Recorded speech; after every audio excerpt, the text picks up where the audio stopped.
बिस्मिल्लाहिर्रहमानिर्रहीम, अस्सलाम वालेकुम। मैं हूं शाहिद सकलैन और आप देख रहे हैं मेरा यूट्यूब चैनल। आज 2 अक्टूबर है और आज इतवार का दिन है। आज की इस वीडियो में हम बात करेंगे मकतूला सारा इनाम के कत्ल के हवाले से, क्योंकि जो कातिल शाहनवाज़ है उसके मोबाइल का फ़ोरेंसिक करवा लिया है पुलिस में, और इसकी फ़ोरेंसिक रिपोर्ट में जो चैट्स में चीज़ें सामने आई हैं वो मेरे तक पहुंची हैं, वो मैंने आपके साथ शेयर करनी है। इन चैट्स में उसने किस तरह सारा को क्या कुछ कहा, कितने पैसे कब कब मंगवाए, और साथ में उसको कैसे घेर कर इस्लामाबाद बुलाया अब की बार जब कत्ल किया गया, और साथ साथ जो है उसको क्या वजह बनी, कहाँ से ये मामला जो है वो बिगड़ा और ये सारे मामलात हुए।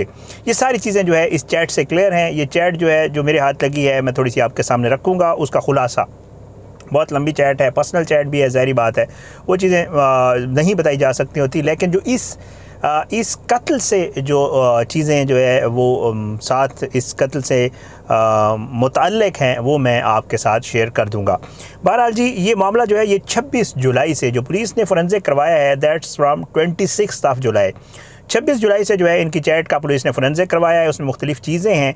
इस शख्स ने जो है बहुत सी ऐसी चीज़ें हैं जो भेजने के बाद डिलीट की हुई हैं, तो ज़ाहिर बात है इसकी जो शख्सियत है, जो कुछ ये करता रहा है, ये उससे वाज़ेह है। इसने सारा का नाम जो है वो सारा वाइफी डेयर के नाम से जो है वो सेव किया हुआ था, और उसके बाद जो है ये बहुत दफ़ा उसके साथ, जो पुलिस को भी पता है और जो बाकी चीज़ें चैट में सामने आई हैं वो ये है कि उसके साथ एब्यूसिव लैंग्वेज यूज़ करता था, और एब्यूसिव लैंग्वेज यूज़ करने के बाद उसको डिलीट कर देता था। पता कैसे चला? पता इस तरह चला कि उसके नीचे जो सारा के मैसेजेस होते थे ये वो डिलीट नहीं करता था। तो सारा इसे जो है मुख्तलिफ़ औकात में लिखती रहती थी कि why are you giving me pain, why you are so cruel to me, why you are hurting me. बहरहाल ये सारी वो बातें हैं जो सारा नीचे लिखती थी। तो इस वजह से जो चीज़ें डिलीट हुई हैं तो उससे ये पता चलता है कि ये उसको कुछ ऐसे मैसेजेस करता था जिसके जवाब में वो ये चीज़ें लिखती थी। तो ज़ाहिर है वो कोई ऐसे ही मैसेजेस होते होंगे जिससे ये उसको टीज़ करता होगा, उसको टॉर्चर करता होगा मेंटली भी। तो उस वजह से जो है वो इस तरह के मैसेजेस, जब ये सारा दुबई में थी। उसके बाद जी अपार्टमेंट जो है मरी वाला, उसके हवाले से भी इस चैट में चीज़ें हैं। वो ये है कि जी अपार्टमेंट जो मरी में ख़रीदे गए थे उसकी जो एग्रीमेंट है उसकी भी कापी लगी हुई है इस चैट में कि क्या एग्रीमेंट किया गया था। जस्टिस अच्छा, इसके साथ जो है इन चैट्स में जो है वो जो मोटिवेशनल स्पीकर, क्योंकि ये आपको पता है ना इसका तरीका वारदात ही यही था। जितनी भी इसने लड़कियों के साथ शादी की या उनके साथ ये राब्ते में होता था, ये इसकी कोशिश होती थी कि उनको अपनी बातों में फंसाए। उनके ये मोटिवेशनल स्पीकर्स की चैट्स, उनको ये मजहबी चीज़ें, उनको ये सूफियाना चीज़ें, उनको म्यूज़िक, शायरी, इन चीज़ों से जो है ये इसकी कोशिश होती थी कि उनको फंसाए और उसके बाद ये अपनी कार्रवाई डालता था, जो भी करता था। बहरहाल जी ये मुख्तलिफ़ औक़ात में उसको जो मोटिवेशनल स्पीकर है कासिम शाह, उसकी वीडियोज़ भी भेजता रहा, ख़ुद भी देखता था, भेजता था। ज़ाहिर बात है वो वीडियोज़ भी फोरेंसिक में मौजूद हैं। उसके बाद जब भी इसकी कभी लड़ाई होती थी तो ये भी चीज़ सामने आई है पुलिस के कि उसमें बाकायदा तौर पे देखा जा सकता है तो ये एक पूरा 24 घंटे के लिए सारा का नंबर ब्लॉक भी कर देता था और फिर दूसरे दिन अनब्लॉक करता था। ये चीज़ भी सामने आई है। अच्छा, उसके बाद जो है हर बात पे ये अपने आप को जो है अपने आप को बहुत रिलीजियस शो करने के लिए अल्लाह ताला का कि may God B pleased with you और ये और इस तरह के मैसेजेस भी करता रहा है। अच्छा, और ये अपने आप को मजहबी ज़ाहिर करता था। अच्छा, ये पैसे भी मंगवाता रहा है। पैसे कैसे मंगवाए हैं उसकी भी थोड़ी डिटेल्स मैं आपको बता देता हूँ। इसके जो बैंक अकाउंट्स और जो चीज़ें सामने आई हैं, जो चैट्स वैट्स में भी सामने आई हैं, 45 लाख रुपए की एक ट्रांजैक्शन है, 1,80,000 रुपए की दूसरी ट्रांजैक्शन है, ये अपार्टमेंट के लिए थी। और इसके बाद जो है मुख्तलिफ़ औक़ात में ये मुख्तलिफ़ बहाने बना के उसको कोटेशंस भेजता था। मैंने बेड ख़रीदना है, बेड ख़रीदने के लिए इसने बताया उन चैट्स में कि 3 लाख रुपए का बेड है, तो ज़ाहिर बात है वो पैसे इस तरह ये भी मंगवाता रहा है उससे सारा से। उसके बाद ये उसको कहता था कि मैंने घर की जो है विंडोज़ की जालियाँ ठीक करवानी है, 30 हज़ार रुपये तक भी मंगवाता रहा। आप खुद सोचें, इस शख्स की जहनियत देखें, इतने बड़े फार्म हाउस में भी रहता रहा है, सारी चीज़ें, लेकिन ये 1 रुपया भी नहीं छोड़ता था। इतना ज़लील शख्स था कि ये उस बेचारी खातून से जो इसकी मोहब्बत में गिरफ़्तार थी, जो इसको ठीक करने चली थी, मेरी उसके दोस्तों से जितनी बात हुई है वो बेचारे दोस्त उसकी जो है मुखालफत करते थे, सब उसकी मुखालफत करते थे। बहुत पढ़ी लिखी, बहुत ज़बरदस्त किस्म की लड़की थी, कुछ भी वो कर सकती थी दुनिया में, बहुत अच्छी पोस्ट पे भी रही थी, उसके पास बहुत पैसे थे, लेकिन अनफॉर्चुनेटली इसकी जो बातें थी, जिस तरह ये उसको घेरता था और बातें करता था, वो इनमें आ गई और वो इसको ठीक करने चली थी। ये उससे 20-20 हज़ार रुपये भी मंगवाता रहा। उसके साथ जी ये सूरतें और आयतें भी भेजता था, ये भी चैट्स में है। अच्छा, बेड बनवाना है, 3 लाख का बेड है, उसकी कोटेशन मौजूद है और वो भेज रही है। जाली 30,000 वो भी जो है भेज रही है। इस तरह की ये छोटी छोटी डोनेशंस, ये लिए मस्जिद को पैसे देने हैं, गरीब औरत उसको पैसे, मतलब वो मैं आपको पहले भी बता चुका हूँ कि ये डोनेशंस के नाम पे, इन चीज़ों के नाम पे उस बेचारी को लूटता रहा है मुख्तलिफ औकात में। और अब जो पुलिस कह रही है कि ये मामला एक्सटॉर्शन की तरफ भी जा रहा है, भत्ताखोरी की तरफ, क्योंकि ज़ाहिर बात है आप किसी को अपनी बातों में फंसाएं, बीवी उससे निकाह करें, जो भी करें, उसके बाद पैसे ऐंठना शुरू कर दें, तो भत्ताखोरी तो है। बहरहाल ये सारे मामला जो है इन चैट्स में और इन लीक्स में सामने आए हैं, जो इसकी फोरेंसिक से जो मोबाइल फोरेंसिक हुआ है। इनकी बात कहाँ से बिगड़ी? इनकी बात जी बिगड़ी है कि जो सारा थी, अकॉर्डिंग टू चैट्स जो इन्फॉर्मेशन है और अकॉर्डिंग टू जो हमारे दोस्त रिपोर्टर्स जितना भी बता रहे हैं, सारा ने अपने वालिदैन को बता दिया था कि मैंने शादी कर ली है और शादी मैंने फ़लाँ शख्स से की है, और उन्होंने इस शख्स का बता दिया था। ख़बरों के मुताबिक, ज़राए के मुताबिक वालिदैन ने इससे बात की थी, और इसकी वालदा का आपको मैं हम पहले भी वीडियोज़ में बता चुके हैं, इसकी वालदा की बात हुई, सारा की वालदा की इस शख्स, इस कातिल दरिंदे के साथ, और इसने उनके साथ भी बदतमीज़ी की, रूड हुआ उनकी वालदा के साथ, जिसका ज़ाहिर बात है वालदा ने अपनी सारा को बताया और सारा को कहा कि जी उसने मेरे से बदतमीज़ी की है। तो सारा जो है उसको इस चीज़ का ज़ाहिर बात है रंज भी होता है कि जी मेरी माँ, आपने उसके साथ बदतमीज़ी की है और ये सारी चीज़ें। तो इसने अब की बार जो हुआ, इसने सारा को कहा कि ज़ाहिर बात है इसके मुख्तलिफ वो चलते थे ना, अल्लाह माफ़ करे, जैसे होता है कि पीरियड्स होते हैं ना, कि एक बंदा पहले बहुत अच्छा है, फिर वो बहुत बुरा हो जाता है, फिर उसके बाद वो बहुत अच्छा हो जाता है।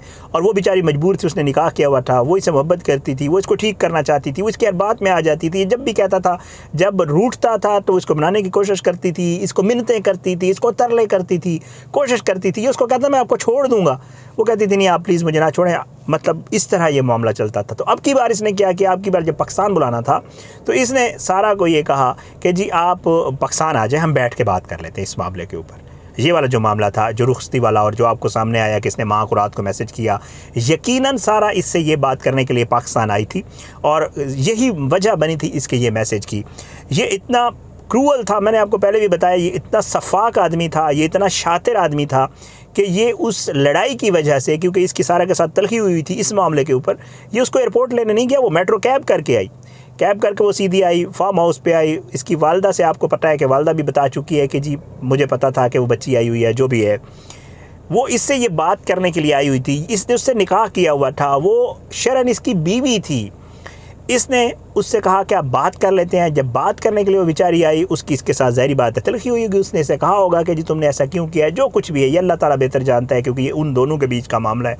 उस वक्त कोई तीसरा मौजूद नहीं था, और ये अब पुलिस इससे मनवाएगी तो पूछेगी तो ये बताएगा, वरना तो किसी को पता नहीं है। बहरहाल पाकिस्तान आई, उसने इससे बात की। इसने रात को माँ को एक मैसेज किया, जो मैसेज इसकी माँ भी बता चुकी है, और उन्होंने उसका रिकॉर्ड भी अब अदालत में जो उसकी माँ की ज़मानत हुई थी उसमें दे दिया कि जी हमारी ये जो है जो कॉल्स वाल्स हैं उसका। तो बहरहाल इसने माँ को मैसेज किया कि इसके वालिदैन से रुखसती की बात करें। माँ सो गई। उसके बाद इनकी आपस में बात बढ़ी, और बात इतनी बड़ी कि अब वो याज़मीर साहब ने कॉलम लिखा है, मतलब ये उनका अपना पॉइंट ऑफ व्यू हो सकता है कि जी मुझे जब इसने तस्वीर भेजी तो इसने मुझे कहा को टर्मिनेटर्स आ गए हैं और उन्होंने मेटल के पता नहीं क्या सूट्स पहने हुए हैं, मुझे मारना चाहते हैं, और पता नहीं ये मैंने देखा है। मुख्तलिफ हम केसेस कवर करते हैं कत्ल वाले, क्योंकि जब कत्ल हो जाता है और बाद में पता चलता है, बाद में इसलिए पता चलता है कि अब तो मुझे सज़ा मिलेगी, मेरी सज़ाए मौत भी हो सकती है। तो जो कातिल होता है वो फिर मुख्तलिफ जो है ना अख्तियार करना शुरू कर देते हैं। जब मैंने कत्ल किया था मैं तो होश में भी नहीं था, मुझे तो पता ही नहीं चला। मतलब इस तरह की फिर बातें वकील सिखाते हैं और फिर कातिल जो है वो आगे करते हैं ताकि अदालत में रिलीफ लिया जा सके। तो मुझे तो ये लगता है कि इस तरह की बातें अब इसलिए की जा रही हैं। लेकिन बहरहाल इसने उसके साथ तल्ख कलामी हुई, इसको गुस्सा आया, इनकी आपस में लड़ाई हुई। लड़ाई होने के बाद इसने जितना ब्रूटली उसे मर्डर किया है, वो तस्वीरें, वो चीज़ें मैं आपको नहीं दिखा सकता हूँ।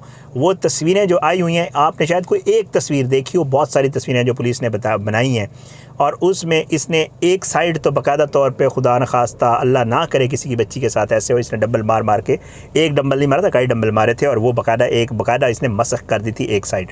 दूसरा, उस सारा की बॉडी के ऊपर, हाथों के ऊपर, जो बाजू है उनके ऊपर, और उसकी पूरी मतलब जो अपर बॉडी है उसके ऊपर नील पड़े हुए हैं। नील तभी पढ़ते हैं जब किसी पे बहुत ज़्यादा तशद्दुद किया जाता है या उसको मारा जाता है। इसने उतना मारा उसको, फिर उसके बाद उसको ब्रूटली मर्डर किया और मर्डर करने के बाद ये सारा वाक़या आपके सामने आया।